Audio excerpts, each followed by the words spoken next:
The India US trade deal is signed, unlocking billions in oil, defense, and technology.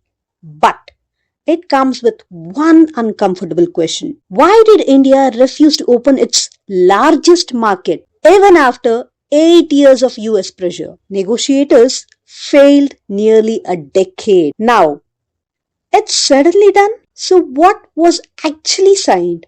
And who really compromised? For years, this deal kept failing. Deadlines passed, negotiators walked away, traffic stayed high. So, why now? Three reasons. First, geopolitics. The US wants India as a long term partner as the global supply chains move away from China. Second, economics. American exporters want access to India's massive market. India wants relief from traffic. Third, timings. For the US, the list of reliable partners is shrinking. China is a rival, Russia is sanctioned, the Middle East is unstable, and Europe is slowing down. That leaves a very few large economies, and India needs energy, weapons, technology, and exporter markets. But it doesn't want to depend on China or isolations. So this deal isn't about friendship. It's about necessity. Welcome back to my channel, Study World Politics. Before this deal, many Indian products entering the US faced a tariff close to 50%. This weren't single tariffs, they were layered. Base tariffs, penalty tariffs, retaliatory tariffs. After this deal, key traffic drops to around 18%. Not a free trade, but a massive reset. So, what does this deal do actually for an Indian exporter?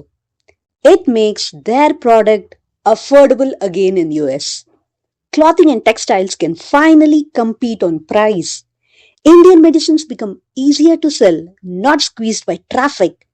Footwear, leather, jewelry. Businesses that survive on the tiny margin get a breathing room. Seafood exporters, especially shrimp, do not lose out to the cheaper rivals.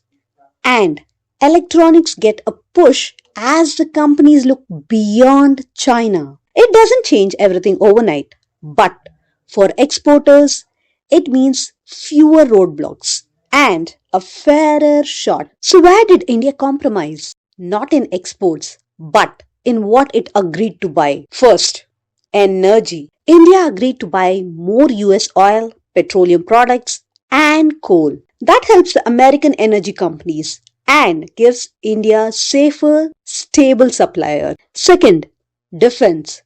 More US military aircrafts, radar systems, and advanced equipments. This strengthens India's security and boosts US defense exports. Third, technology and telecom. High value American components and infrastructure. Less dependency on China. More alignment with US techs. Fourth, pharmaceuticals and medical goods.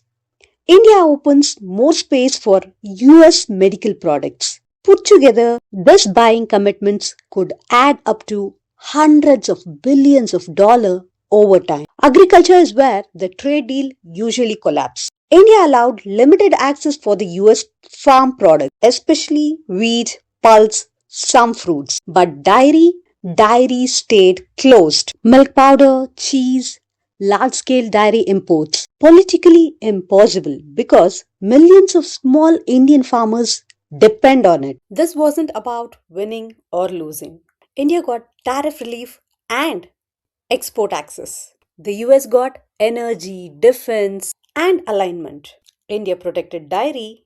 The US kept tariffs above free trade level. This wasn't the best deal. This was a maximum deal both sides could survive. In the US, the reactions are mixed. Supporters seek job, exports, and stability. Critics ask why tariff remains and why prices don't fall immediately. For most Americans, this is a practical deal and not an emotional one. This deal won't change your life tomorrow, but it shows how modern trade actually works. Slow, political, and imperfect. India and US didn't become allies. They made calculations. Understanding those calculations matters more than cheering any headlines. What do you think? Smart compromise or missed opportunity?